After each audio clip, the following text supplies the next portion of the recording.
சென்னை, கொளத்தூர் மற்றும் வில்லிவாக்கம் தொகுதிகளில் நடைபெற்ற புதிய வாக்காளர் சேர்க்கை மற்றும் வாக்காளர் திருத்த முகாமை வடசென்னை வடக்கு மேற்கு மாவட்ட கழக செயலாளர் VS பாபு நேரில் ஆய்வு மேற்கொண்டார்.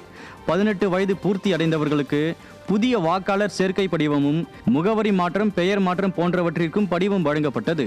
இதனை வடசென்னை வடக்கு மேற்கு மாவட்ட கழக செயலாளர் VS பாபு நேரில் சென்று ஆய்வு மேற்கொண்டார். இதில் கழக நிர்வாகிகள் பலர் உடன் இருந்தனர். கள்ளக்குறிச்சி மாவட்டம் சின்னசேலம் பகுதியில் அம்மா பேரவை சார்பில் தென்னை பிரச்சாரம் நிகழ்ச்சி அம்மா பேரவை செயலாளர் ராமன் ஞானவேல் ஏற்பாட்டில் நடைபெற்றது.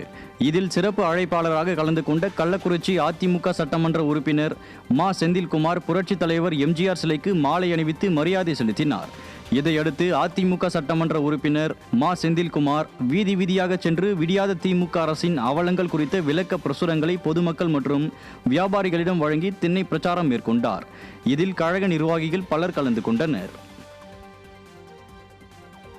மயிலாடுதுறை மாவட்டம் திரு இந்தலூரில் விரைவு வாக்காளர் பட்டியலை அதிமுக நிர்வாகிகளுக்கு மாவட்ட கழக செயலாளர் S. பவுன்ராஜ் வழங்கி விடுபட்டவர்களை விரைந்து வாக்காளர் பட்டியலில் இணைத்திட ஆலோசனை வழங்கினார்.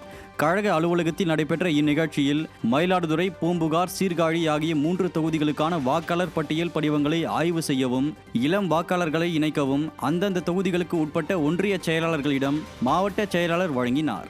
இந்நிகழ்ச்சியில் கழக நிர்வாகிகள் ஏராளமானோர் பங்கேற்றனர்.